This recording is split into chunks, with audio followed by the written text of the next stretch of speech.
Hey Colin, this is Mrs. Skoglund. Just wanted to give you a little bit of feedback on your summer assignment. So the first paragraph or the main paragraph I'm going to talk about, I should say, is the afterword, since that's the one you starred. But I'll kind of mention some other things as we're going through your project as well. All right, so starting off, what I look for in a body paragraph, which is this type of paragraph, is that you have a topic sentence to start, and we want that to answer the question, but do it concisely so that you can lead into the rest of the paragraph.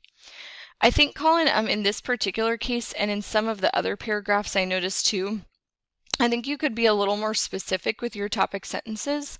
So for example, on this one, you tell me what theme you're strongest with, but not which theme you need to improve in. So give me that little preview, that way I know what's coming in the paragraph. All right, next I actually look down at the end of your paragraph for a concluding sentence, because we want that to also tie back to the question and kind of like tie everything together. In this particular paragraph, Colin, I didn't really feel like there was a concluding sentence, but I didn't totally ding you because I saw some in other paragraphs. But I think, again, that's just kind of a consistency thing, like make sure that you do always have that clear wrap up to the paragraph, okay? All right, next I looked at evidence. I think you did a great job selecting evidence. So on this paragraph in particular, I like how you have a quote about story and then you have a quote about symphony. That really developed the paragraph nicely.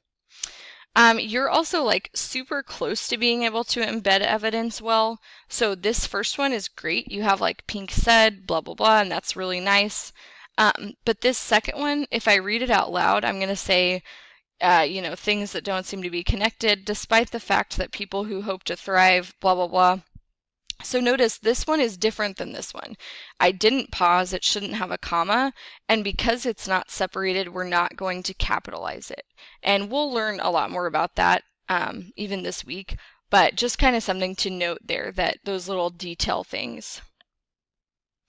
All right, next on commentary, I think you're definitely on the right track here, Colin, in that you're not just summarizing the evidence.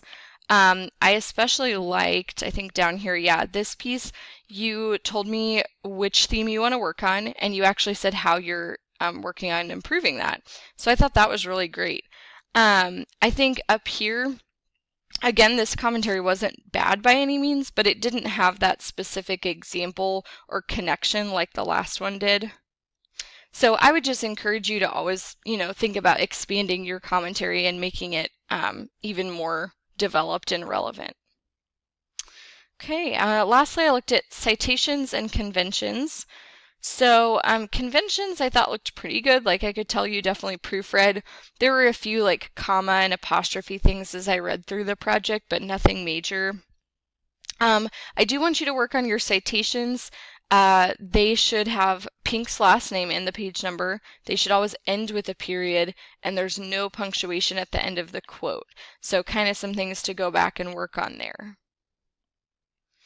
I also liked your R-directed activities a lot, and I especially looked at this one on chapter 2 where you interviewed your dad. And I thought this was a great interview, Colin, because it seems like he really uses R and L directed thinking. So I just found that really interesting and hope you did too. Anyway, just wanted to give you some feedback.